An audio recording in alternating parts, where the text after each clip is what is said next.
Hey guys, Glade here. Welcome back to another video. Now in today's video, I'm going to talk about how I earned 1/4 of my world's invite by just using Bloodmoon.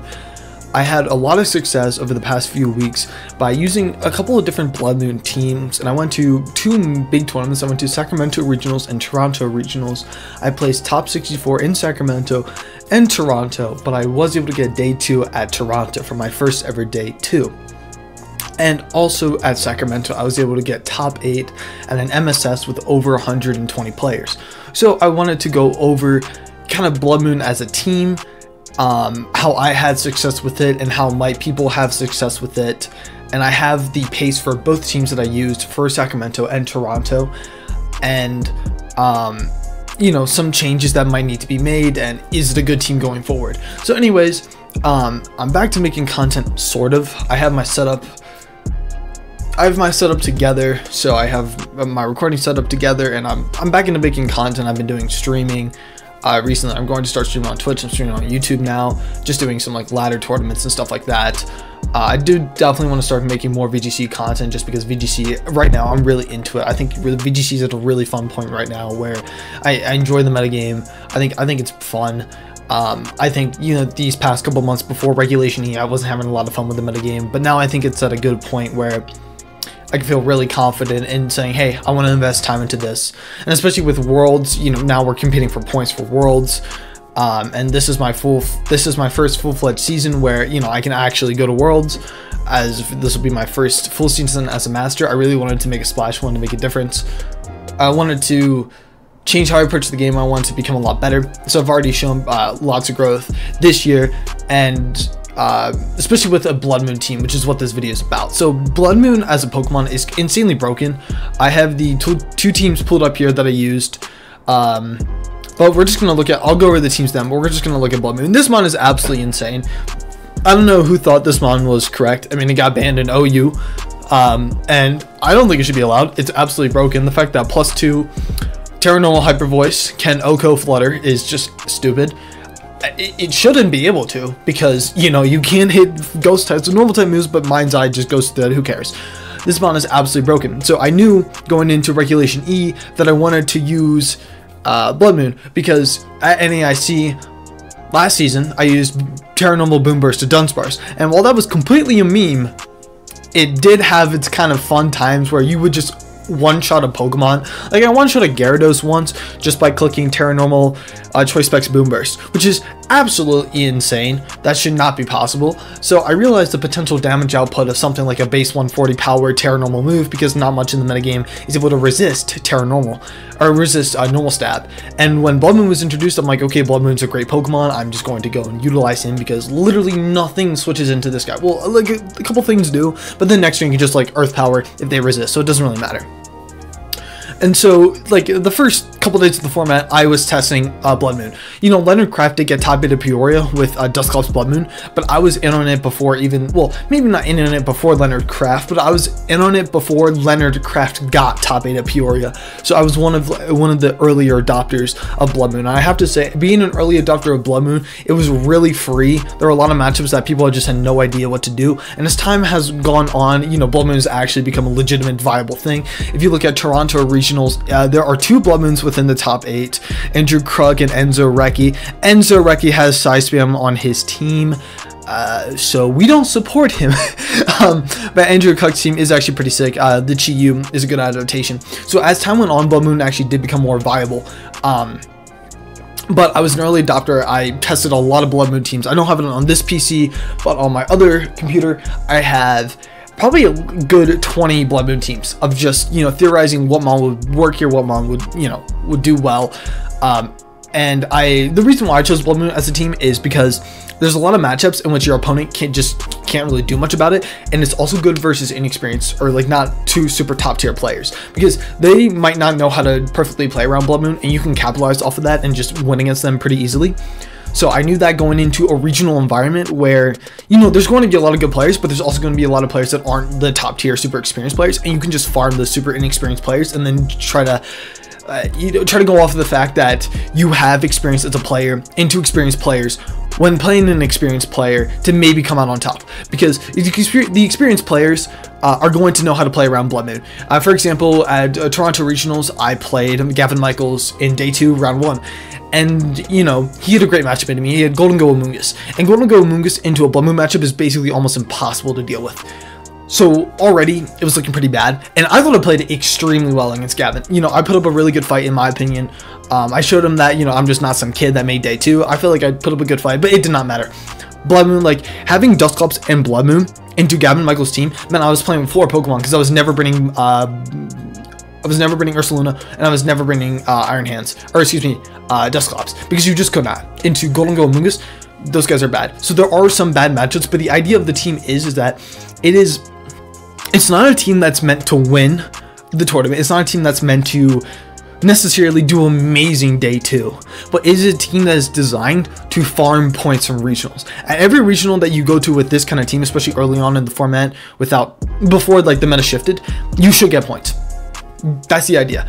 The team is designed to get points. There is no huge meta call here. It's just, I'm gonna go get points with it. Leonard Kraft was able to get top 8 because he's an extremely good player, and if I played better day 2 at Toronto, I certainly could have. But the idea of the team is, it's designed to get points, and that's what I needed early season, because I really wanted to qualify.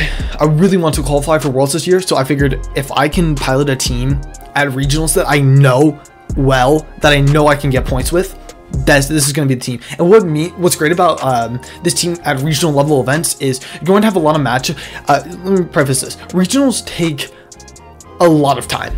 They take a lot of stress, a lot of energy, and a lot of using brain power. And over the course of 9 rounds, where you have to play optimally at your best every single round, you're going to make mistakes. You're going to, or you can make mistakes. It's very easy to slip up. It's very easy to get tired, to lose focus. And so the idea was, regional tournaments are a stamina battle. Like, how long can you last playing at a high level of play while not messing up? And if you're using a more balanced focused team, it's going to be harder to do that. While as you're going to be using, whereas compared to like Bloodmoon, where some matchups you can just set up Trick Room and just go. So the idea is that I wasn't extremely confident in how long I could last stamina wise. And so I wanted these 2 regionals to be able to build up my stamina in terms of, you know, my mental stamina, and being able to play for such long hours in a depressing ass environment that is a regional room. So that's the idea of the team. The idea of the team is meant to be able to allow for, you know, you're saving brain power. You're not having to think extremely hard some sets. So it's very beginner friendly when it comes to, if you don't have much of regional experience, or if you're not confident about playing for long hours. Bloodmoon is a great team for that. But I think that's enough about the team and why I wanted to use it. So, like, the results of the team going into Sacramento regionals, I wasn't too confident. No, I was pretty confident. I told myself before the tournament that I was going to get points, because, you know, I put up enough practice. You know, I understood the team. I was like, all right, I'm going to get points this season. And so I went into the tournament, and I have written down in my notes somewhere, you know, what opponents I faced. But I went 6-3 that day, and it was not an easy 6-3. That day I faced Alberto Lara round 2, Kimo Nishimura round 4, and Gavin Michaels for my win in. Against Gavin Michaels, I really did not play well. My mind was somewhere else. I literally was thinking about food and my girlfriend, and I still somehow managed to beat him. I still somehow managed to almost beat him. Sorry, almost beat him. Game 2 was extremely close, even though it should not have been. I was just clicking buttons. So that attests to the team. If my Sacramento team almost beat Gavin Michaels with me not even really focused on the match, it shows that it's a really strong team, right? So that match was incredible. So I was able to get 50 points from Sacramento, which was, I was happy with that. I was like, okay, my goal going into this tournament was to get points, was to get top 64. I achieved that goal. I'm happy. Then at the MSS the next day, yet again, I said to myself, I'm going to get points at the MSS. A lot of what you're going to see in this video is, I basically just said to myself, I'm going to hit this certain margin, or I'm going to hit this certain point threshold, this certain score record, and I hit that record. So going into the MSS, I just told myself I'm going to get points. And so I got points. I did make a mistake top 8. I feel like I played my top 8 match pretty well, but there was a mistake game 2. I really tried to over predict, to go for some strategy game 2 that was super hard to position, but if it worked, it won me the game, and it did not. And I realized that I was an idiot for that, so I readjusted game 3. I did end up losing to a crit on the Aggressive Glide into my Terrafly Lando. However, I talked to the guy actually at the airport, because there's someone at the airport, and I asked him what his spread was, and we did the calculations, and it turns out that it was a high roll extremely in his favor, even without the crit. So whatever, right? That was my fault for getting into that position anyways, but I brought it pretty close. But the team there, I already knew this, it was incredible, and I'm not going to go over the team too much. I mean, it's pretty standard. Like, I think if you're going to understand the team, you want to lead Dusclops Ogerpon in most matchups and have Iron Hands, Bloodmoon in the back. That's the main mode of the team. Is basically just either say, all right, I'm going to set up, follow me, set up Trick Room, or you can just say, all right, well, I'm just going to like have Dusclops be on the field and be bulky, and I don't need to set up Trick Room, and I can just Ogerpon span. Now, there were a couple issues with the team. Into Indeedee Armor Rouge, it was pretty difficult, so a lead that I found effective for this tournament specifically was leading Weezing and Choice Scarf Landorus, being able to go for Taunt with Weezing was really good, and being able to just Rock Slide to have the potential flinch was really good, but that had its own problems, but that did work for the time being. So Landorus was also there just in case I didn't want to go a Trick Room mode and I needed like a fast mon outside of Trick Room. And Iron Hands is just there for bulky support that's under Trick Room. I mean, Iron Hands was, I don't need to explain why it's incredible, it's incredible in every match you bring it to. I think Moxie Boost is the best. Like, you bring this to literally any matchup, it's going to play an integral role in the match just because it's Iron Hands. Now, one thing I will say, do not nickname your Dusclops or any Pokemon Mr. Hands, because, now there's a story behind Mr. Hands, if the people that know, but I thought I could get away with the nickname. I thought it was funny. You know, I thought it was a nice, fun reference. It's not harmful by any means, but, you know, behind the name, there's a bit of a meaning to it, and unfortunately one of the judges understood the meaning, then reported it to the head judge, and then I had to explain to the head judge that it was a mistake and that I apologized to him, and I said I will change it. So just for future reference, if any of you were planning on nicknaming your Pokemon Mr. Hands, I'd advise from doing that. Just saying. So that was the team going into that tournament. I'm not going to explain super hard. Bloodmoon just does Bloodmoon shit. Literally, Bloodmoon OHKOs everything. If it OHKOs AV Rillaboom, it OHKOs. Fun fact is, a Terra Normal Bloodmoon OHKOs Sinistra.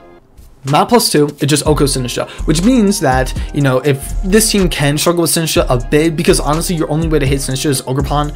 Like, Landorus can be brought into Sinistra, it's just like weird, because you don't want to bring Landorus into Sinistra matchups. So it's like either Ogerpon or Bloodmoon, and Ogerpon's weird, because that's mostly your follow me support mon, and depending on how you position it, you can position it in a way to beat Sinistra, but if you're in a situation where you don't have Ogerpon on the field, it's not safe to bring it in, and you have Bloodmoon on the field, just know that Terra Normal Bloodmoon just always OHKOs Sinistra, unless they're super Spadaf. So that mon's insane. And I could go on and on about calcs, but just know that your main way of damage output is going to be Bloodmoon. So the team is hyper fixated on supporting Bloodmoon and helping patch the matchups around Bloodmoon.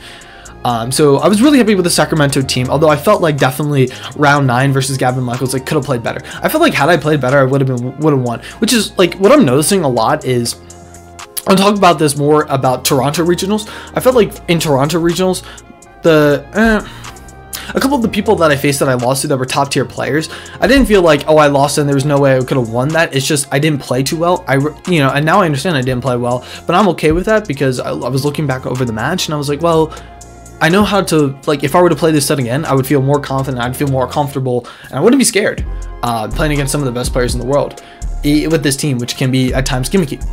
So leading on to the kind of gimmicky side of the team, for Toronto, I did want to make some adjustments, because I noticed that Indeedee Armor Rouge was a real issue for the team, and while Weezing Lando was a good lead into it, it did create some mind games. Like, what if they just terrored Armor Rouge into grass, and then clicked Helping Hand with Indeedee, and Armor Cannon into my Weezing turn 1? Well, Weezing would be dead. Or, like, if they predicted me to Terra Dark Weezing, because I do have, on this team, I do have Terra Dark Weezing. Or what if they just decide, okay, screw it, I'm just going to target down the Landorus or something. Like, there were a lot of variables in that lead, so that's what I didn't like. So I decided, okay, to help just in general for against other Blood Moon teams, because Blood Moon was also starting to pick up popularity at this time. So I've noticed a couple issues with the team. Indeedee Armarouge matchups still can be kind of tough. So I wanted a Pokemon to just like on lead deal with Indeedee Armarouge. I wanted a Pokemon to help deal with the fact that my team's pretty slow outside of Trick Room. I mean, I had Scarf Lando, but outside of that, if I'm not bringing the Trick Room option, my team's pretty middling in speed.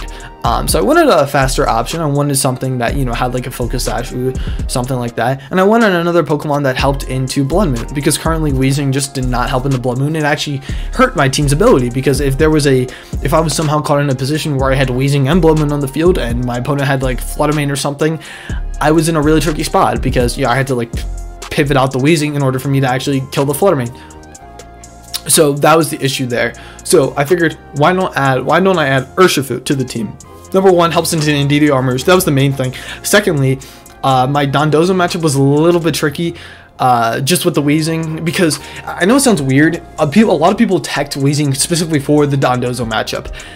But maybe I just didn't play Weezing right, but I always felt like every time, and this also probably isn't the team for Weezing to function as a Dondozo counter, and I'm starting to realize that now, but Weezing to me on that team felt like it was so hard to position it in the correct way to where it would be useful against Dondozo. So eventually I just decided, you know, I'm not going to use Weezing. I just want a reliable, not counter per se, but a way to deal with Dondozo. And Urshi Dark, you know, with the Terra Dark Wicked Blow, I think it's definitely a good way to approach the situation, and it did really help into the matchup. Also helped into Indeedee Armarouge, and honestly, in general, Urshi Dark has been extremely useful for the team. It's been a great adaptation, because I had not used Weezing a whole lot at Sacramento. I only brought it a couple of times.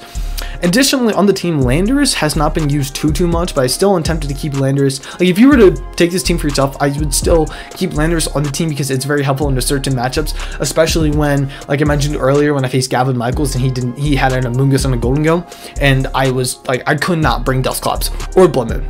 So I was forced into bringing Iron Hands, Urshifu, Landorus, and Ogerpon, and Landorus worked really well there, in my opinion.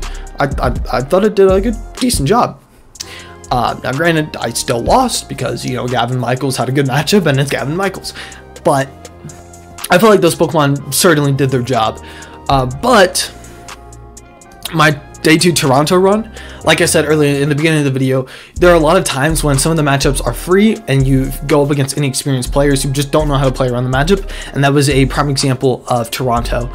I went 7-1 to start, and I lost my round 9 to Riley Factura, who, honestly, I misplayed against him, but if I were to play that match again, I feel pretty confident I could beat him, and that's not me being like cocky or anything. I just felt like the team had what it took to beat Riley, and all I needed to do was like play the lines right and I would be fine.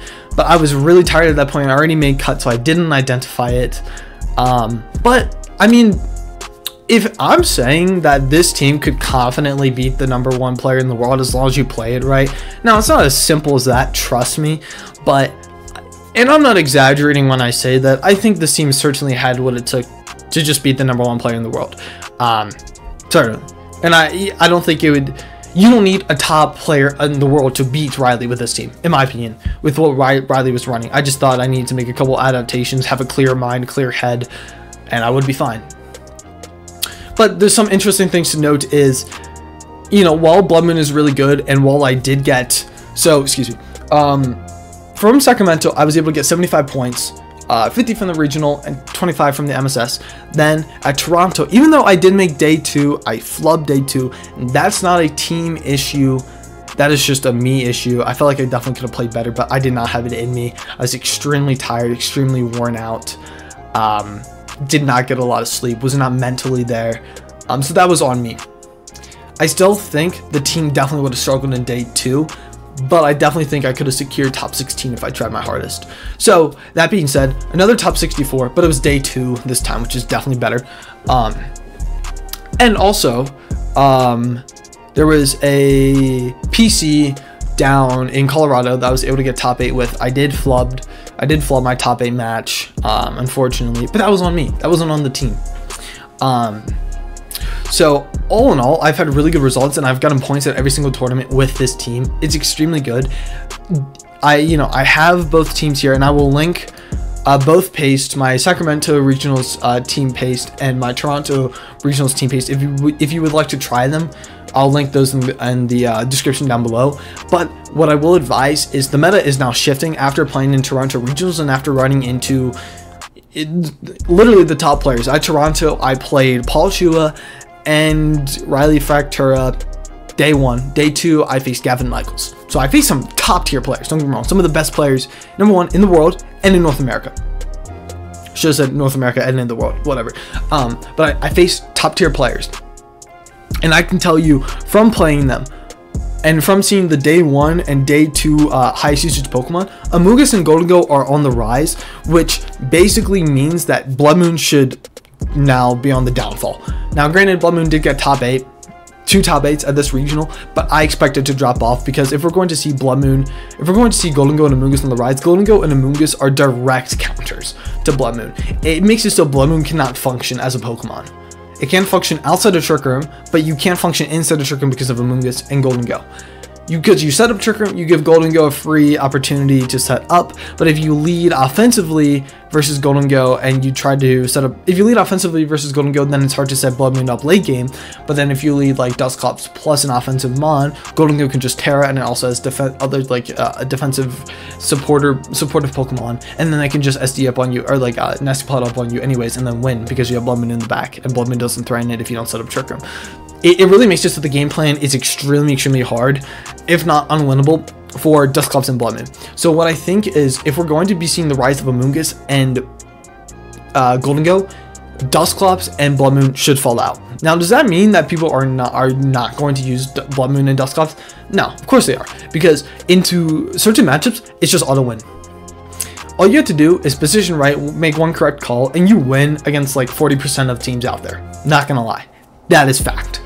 So in that way, people are still going to use Bloodmoon because in certain matchups, it's just extremely effective and there's not much your opponent can do about it. That's fact. But when it comes to high level play, when it comes to experienced players that have lines, that have answers, that know what to do against Bloodmoon, it's not going to work effectively, which is why I am dropping Bloodmoon. Now, the reason why I do not have the EVs listed is because I still might want to tested, so I might want to keep it, but I think I am done using Bloodmoon. It's had its effectiveness. I've had a really good run with it, and honestly, it's been some of the most fun I've had with a team in a long time. You know, just being able to, you know, side brick break and just hit stuff is fun. You know, I enjoy a lot of different teams in VGC. Some of my favorite teams are balanced. I like balanced teams. I like being able to say I have a matchup into everything. As long as I play it well, I will win. And if I lose, that is on me, and that is not on the team's fault. Now, with this team, there are some matchups in which you will just probably lose. Straight up. If you face a Amoonguss Goldengo, you know, you just sign your will, bro. Just sign your will. And like, if you face Goldengo Amoonguss for your winning in, I'm sorry, GG's, bro. Like, it's done. It's curtains. But it's really good at farming teams.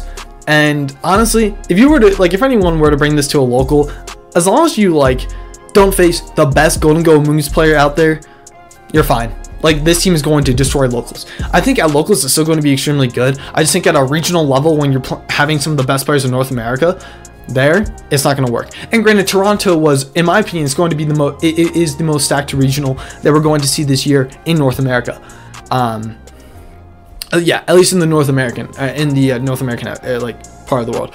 Maybe Europe will have some like more stacked tournaments, but like there were times when I was playing and I was sitting right beside Paul Chua and Eric Rios. Okay, like cool, that happened. And there were other times where I was playing and I was sitting beside Riley Fractura and what's a Xingling Tang? I don't know, but so I don't want to ramble too much. What are like my closing thoughts here? Bloodmoon as an archetype is extremely successful into not as experienced players, balanced matchups, and also at the local level, I think it's better. When it comes to regional level and for for playing in like day 2 environments, it's not as good. But for getting points, for farming points, And for consistency's sake, I think Bloodmoon is extremely good in that department. So I highly recommend you give it a try. However, when it comes to bringing this to a regional level event, I would advise against it unless your goal is to just get points. If your goal is to just get points, maybe try Bloodmoon. But as we're seeing the rise of Golden Go and Amoonguss, I think Bloodmoon is now on the decline just because it cannot deal with that sort of team. Or we'll see adjustments to Bloodmoon. Maybe some people will start running Tailwind Bloodmoon. That could potentially be seen. I think if I look back to the Toronto results, actually we see Enzo using a Tailwind Trick Room Bloodmoon, which I think is great because it identifies that, okay, you know, Golden Go is an issue, and Golden Go is an issue, but Indeedee Arma helps versus Golden Go. It helps versus and Safety Goggles and Indeedee for the Amoonguss. So Enzo just made an insane metagame out of a metagame call, and it definitely worked out for him. So I think if you're going to use Bloodmoon, I shouldn't say Bloodmoon is dead. I just think people are going to have to change in how they use it if it wants to adapt to the metagame and keep performing at top levels. But anyways, guys, tell me what you think in the comments below. I really think Bloodmoon is an interesting Pokemon. I really think it still has place in the metagame, but it's definitely going to have to be changed. Change how it's used. And tell me if you want to test Bloodmoon, or if you have tested Bloodmoon, you know, how has it worked out for you? But I think I'm just going to wrap it up here. You know, I talked about all I wanted to, but yeah, you know, this is how I earned a fourth of my World's Invite. I'm currently sitting at 138 points, I believe, out of 500. So a little over a fourth of my invite just by using Bloodmoon teams at a couple of events and being really consistent with it. So I just wanted to make a video talking about, hey, you know, here's where I am this season, and I guess, you know, hope to qualify for Worlds and hope to see all you guys there. But anyways, I'm pretty tired, so I'm gonna go edit this video or something. But anyways, guys, I'm really late. I'll see you all later. Peace.